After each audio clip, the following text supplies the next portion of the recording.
Welcome back to another episode of Rock Boys Football. Dill, officially game week, officially the Dylan Raiola era. Getting started in Lincoln, Nebraska, hosting Utep Saturday afternoon. Want to go over, a few things that we are looking for from this Nebraska team where you look at this matchup, 27.5-point favorites. We've been extremely vocal that, we're pretty high on this Nebraska program heading into 2024. This game from an outcome standpoint probably shouldn't be much of a sweat for Nebraska if they are as good as we think they are and if they play it up to their standard.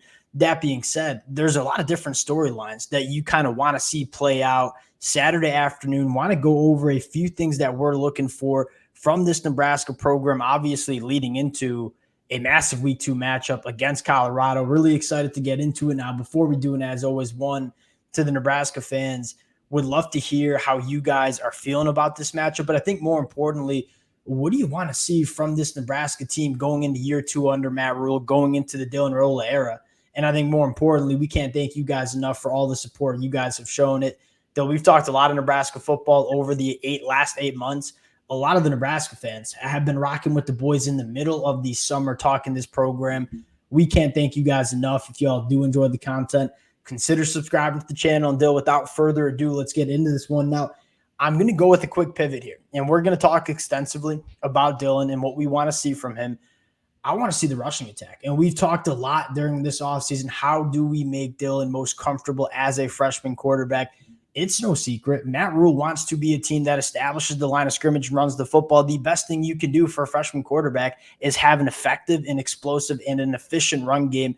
Look, UTEP's defense was brutal against the run last year. There's a lot. This UTEP program is going to look a lot different, though. New head coach brought in 28 players in the transfer portal. But at the end of the day, Nebraska should be able to run the football here, and I want to see them run the football and kind of get some confidence in this ground attack heading into the 2024 year. Yeah, and that's kind of one thing I'll be looking at kind of all season is I don't think you want to see Nebraska stray too far from their identity. And I know you want to use Dylan Raiola, and I think they should. I don't necessarily want to see them keep him on the leash either, not let him throw the ball at all, because that'd just be like, well, they're going to have to do it at some point.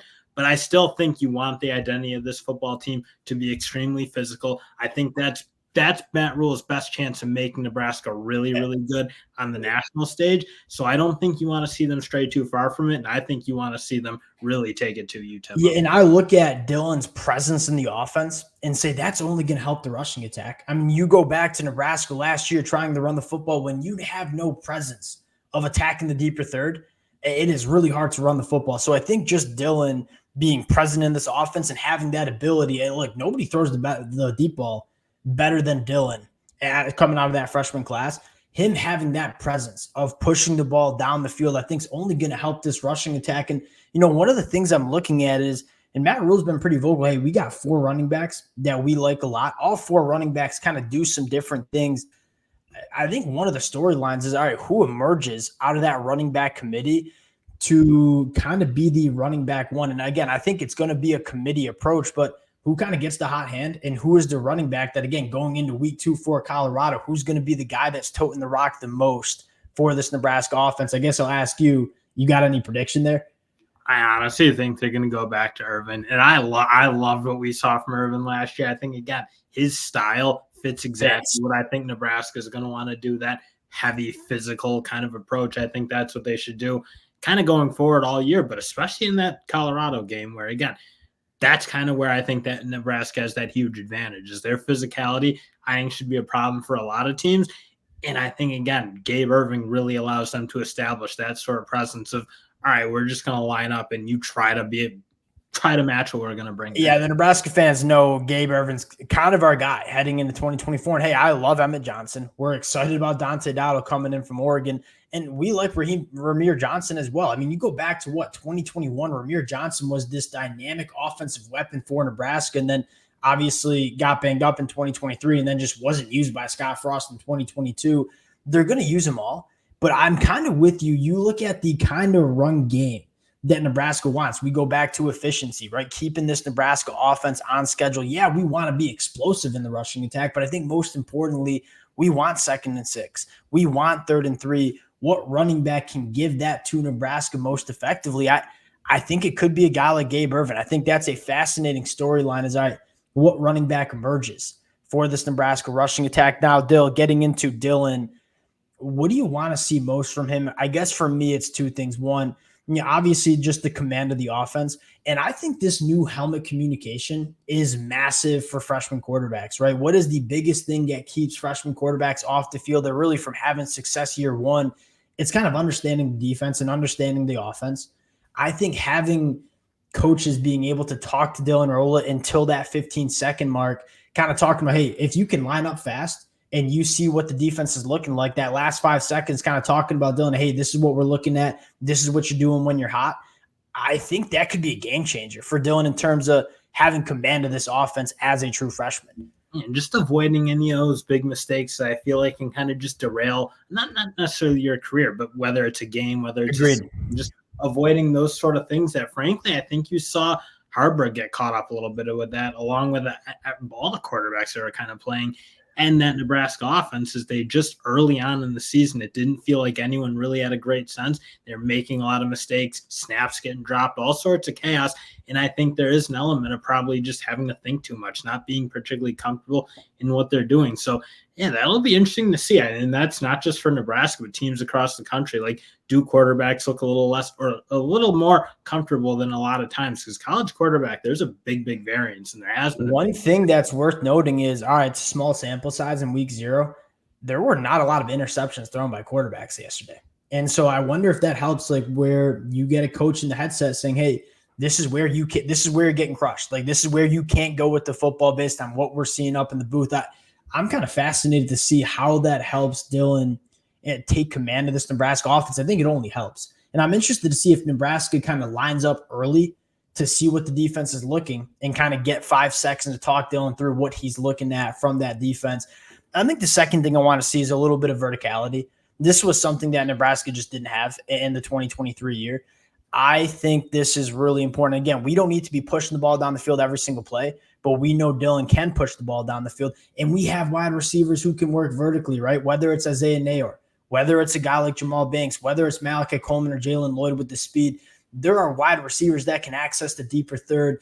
Can Nebraska at least just put some of that on film so when you're playing Colorado and you're getting into the Big Ten schedule, if you're a defensive coordinator, you're looking at this Nebraska offense and saying, hey, we can't just keep walking our safeties into the box because we are going to get punished if we do. Want to see some of that in this Utep game as well. I think that's a big thing I'll be looking at. It's just not having him play like muzzled, if you will. Like, just being like, just play something really bland. And again, Nebraska certainly could go through this game and go through the motions and not really ask Dylan to do anything at all. They'll probably be just fine. They're just way outclassing UTEP in this game.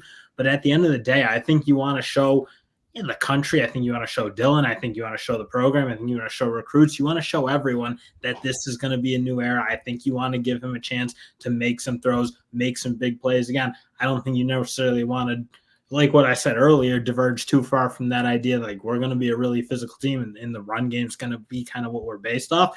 But again, give him a couple play actions, let him try to make some plays, because at the end of the day, Nebraska needs to prove that there's something do it. What they were last year. 100% agree. And I'm not saying you have to unload the clip. Like, there are probably some plays and packages that you want to save for that Colorado game 2. But I don't think it hurts to show on the film that, hey, we can push the ball down the field if you want to roll safeties into the box. That's only going to help this Nebraska rushing attack. Last storyline on the offense is just a left tackle spot, whether it's Turner, whether it's Gunner, and kind of just seeing how we're looking at left tackle. Because Dill, we've said it all offseason. Like, you look at the rest of that offensive line, we feel really good about this Nebraska starting offensive line. But with the injury to Teddy, it's suddenly a question mark heading into 2024. Now, flipping over to the defensive side of the football, Nebraska should have their way on defense, right? I do not think UTEP is going to have many consistent drives. That being said, there are a few things that we want to see Nebraska take that step. We think this defense is, we kind of know this defense is going to be damn good in 2024. One thing I'm looking at, UTEP was not very good pass protecting last year. They bring in a lot of offensive linemen through the transfer portal. Can Nebraska get pressure and get to the quarterback just with the front four? Because you go back to 2023, yes, guys like Ty and Nash on the inside, they were massive presences in the pass rush. Specifically, the edge rushers probably left a little bit to be desired. You were playing with some young cats, guys like Princely. That being said, you're coming out of fall camp saying, ton of buzz around Princely, ton of buzz around Jamari Butler. Can this Nebraska defensive line show that they can get after the quarterback just with their front four? Because you go back to 2023, yes, Nebraska was able to impact the passer, but a lot of times it was kind of Tony White scheming up some blitzes. It's going to get a lot easier for Tony White to run this defense if you can rely on that front four to win in the pass rush. Yeah, that's going to be a monster one. And Prince will use emergence, I think, is almost Huge. the story of this season. If he's a really, really premier edge rusher in the way you saw the flashes of, if he develops into that and is that way consistently, being able to beat tackles really quickly and be able to put a lot of pressure on the quarterback, I mean, that changes my whole outlook on this Nebraska team. Because at the end of the day, they were a good defense last year for sure. But obviously, when you went up and played the better teams, you kind of saw the moments where, all right, there's some spots we're definitely missing at. And I think, again, that pass rush, if they can really develop it with that front four, and you're going to get it from the inside. Those guys did their thing last year. Ty Robinson might be one of the better interior pass rushers, I think, in the game, college football. But that edge spot is the one we're looking at, and Prince Williu seems like the guy who's going to you want to see that, for lack of better terms, that alpha emerge. That guy that when it is 3rd and long, hey, you're pinning yours back, and you're a guy that can go for 8 to 10 sacks in a football season. I think it can be Prince Williu. I think James Williams could be a guy that's a pass rush specialist. I think Jamari Butler, a little bit of a different flavor, a little bit more heavy hands, a little bit more of that Mack truck pass rusher. Jamari Butler sounds to be earned a single digit for Nebraska. He sounds like a guy that could be a real presence for Nebraska on the defensive line. And I think depth, right? I think we talk about the guys behind Ty and Nash on the inside. How do they look on the inside of the defensive line is probably another thing that you're looking at. Last thing I'm kind of looking at for this defense, creating turnovers. Again, you look at all the havoc that Nebraska created last year. It didn't really result in those turnovers. Only averaged 1.2 turnovers forced per game. That was 100th in the country. Look, there was not a lot of statistical categories that Nebraska wasn't very good in on defense last year. That was one of the only ones. And you look at Nebraska, and what cost them a lot of football games last year was the turnover margin. We expected turnovers to get significantly decreased on offense. The second step now is, can this Nebraska defense, it's been a focal point. Every time Tony White's up there talking to the media, hey, we are trying to take away the football and create those game-changing plays. Can Nebraska get their hands on the football on the defensive side of the football? Another thing that I'm looking for again in this football game. And something we've always talked about, that theme of when it's the second year for a defensive coordinator, you typically do see, and I think a lot of teams are hoping for it. You got Florida, you had Oklahoma, obviously, when Brent Venables took over.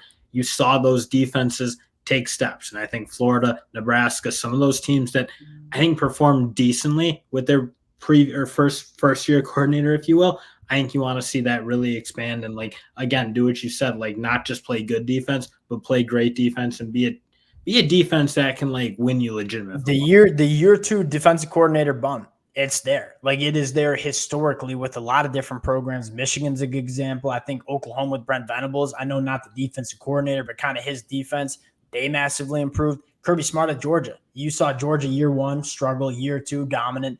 You see it all over the place. Can Nebraska take that jump year 2 under Tony White? Massive storyline. Turnovers are probably the biggest thing we are looking for. We'll close it out there. 27.5 points. I lead Nebraska, but it's not something that I think anybody's really itching to bet. I think this is more of a game that, hey, we want to learn from Nebraska.